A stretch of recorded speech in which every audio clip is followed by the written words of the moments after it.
اللہ کے حضور نیاز مندیاں پیش کرتے ہیں، اللہ کے حضور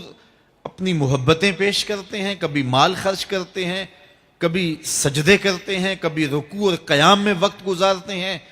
کبھی وہ روزے رکھتے ہیں، کبھی دیگر صالح اعمال کے ذریعے سے اپنے رب کی رضا جوئی حاصل کرنے کے لیے کوشاں ہیں۔ لیکن یہ وہ لوگ خوش نصیب ہیں کہ جب وہ عمل کر رہے ہوتے ہیں تو ان کے دل تھر تھر کانپ رہے ہوتے ہیں کہ پتہ نہیں مالک یہ عمل بھی قبول ہوئے ہیں یا کہ نہیں ہوئے۔ البتہ گناہ سرزد ہو جائے ان سے کبھی کوئی بدی سرزد ہو جائے، پھر تو خوف کا عالم دیدنی ہوتا ہے، پھر تو خشیت الہی سے ان کا رواں رواں کانپ رہا ہوتا ہے۔ حضرت سیدنا عبداللہ ابن مسعود رضی اللہ تعالیٰ عنہ فرماتے ہیں کہ مومن اگر گناہ کر بیٹھتا ہے تو اس کی کیفیت یہ ہوتی ہے جیسے پہاڑ کے نیچے آ گیا ہے کہ ابھی پہاڑ اس کے اوپر گر پڑے گا اور وہ جلدی سے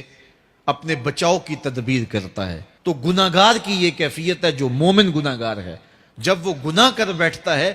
تو پھر وہ ڈرتا ہے، جلدی سے توبہ کرتا ہے، اللہ کو منانے کے لیے چیختا ہے، چلاتا ہے، ہاتھ جوڑتا ہے، معافیاں مانگتا ہے، سجدے کرتا ہے، آنکھوں سے آنسو چھم چھم ٹپکتے ہیں، مالک مجھ سے گناہ ہو گیا، میرا گناہ معاف کر دے۔ یہ مومن کی کیفیت ہے۔ وہ بے چین ہو جاتا ہے کہ اس کی تلافی کیسے ہو، مجھ کو معافی کیسے ملے، رب راضی کیسے ہو، میں اس کی نافرمانی کر چکا ہوں، اس کے حکم کو توڑ چکا ہوں۔ تو پھر وہ جلدی سے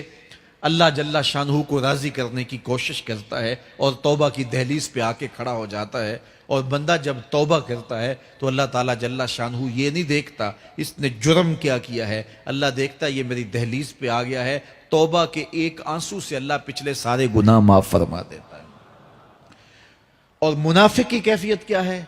جب وہ گناہ کرتا ہے تو اس کی کیفیت یہ ہوتی ہے جیسے بدن پہ مکھی آ بیٹھی اور اس نے ہلکے اشارے سے اڑا دیا۔ اب مجھے بتائیے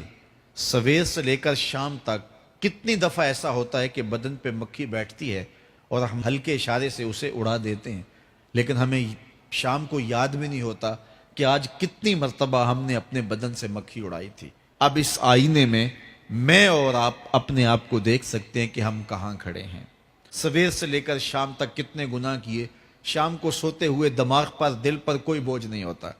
کہ آج اتنی نمازیں چھوٹی، آج اتنوں کے دل دکھائے، آج اتنوں کی غیبت کی، آج اتنوں کو گالی دی، آج اتنا حق غصب کیا، آج اتنا ٹیکس چوری کیا، آج اتنی رشوت لی، آج اتنی زیادتیاں کی، آج اتنا جھوٹ بولا۔ سویر سے لے کر شام تک اتنا کچھ ہوا، لیکن شام کو چین سے سو گئے، آرام کی نیند سو گئے، کوئی دماغ کے اوپر بوجھ ہی نہیں ہے، کوئی دل کے اوپر بوجھ ہی نہیں ہے کہ ہم نے اتنے گناہ کیے آج سارا دن میں۔ تو اگر یہ کیفیت ہے تو پھر یہ نفاق اندر اتر گیا ہے اور اچھی طرح رچ بس گیا ہے۔ لیکن اگر زندگی میں کبھی کوئی خطا، کوئی غلطی سرزد ہوتی ہے تو اس کا بوجھ، اس کی ندامت بے چین کر دیتی ہے، زندگی کا لف و نشر غیر مرتب ہو جاتا ہے، جینا مشکل ہو جاتا ہے، تباہ پہ بوجھ ہوتا ہے۔ تو پھر اللہ کا شکر ادا کریں اور اس کے حضور رجوع کریں۔ اگر وہ کیفیت ہے پھر اللہ سے توبہ کریں اس بات کی کہ ہمارے اندر نفاق اتر گیا اور ہمارے من ستھرے نہیں رہے، گناہ پر گناہ کرنے کے باوجود بھی ہمیں کوئی فرق نہیں پڑتا۔ ایک حدیث میں آتا ہے جب کوئی شخص گناہ کرتا ہے تو گناہ کرنے کی وجہ سے اس کے دل پر ایک سیاہ نقطہ لگ جاتا ہے، اگر وہ فوراً توبہ کر لے تو وہ نقطہ مٹ جاتا ہے اور دل شفاف ہو جاتا ہے۔ لیکن اگر وہ توبہ فوراً نہیں کرتا تو نقطے کے ساتھ ایک نقطہ دوسرے گناہ سے پھر پڑ جاتا ہے، حتیٰ کہ وہ پھیلتا رہتا ہے اور گناہ ہوتے جاتے ہیں۔ ایک وقت ایسا آتا ہے کہ پورا دل سیاہ ہو جاتا ہے، اور جب پورا دل سیاہ ہو جائے تو پھر گناہ اور نیکی میں کوئی فرق باقی نہیں رہتا۔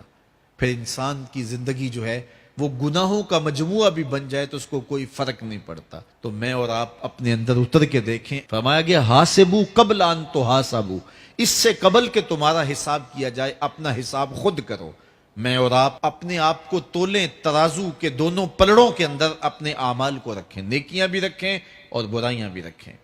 اور پھر ان کو تولیں اور پھر ہم دیکھیں کہ ہم کہاں کھڑے ہیں۔ یہ زندگی کہیں غفلت میں نہ گزار دیں،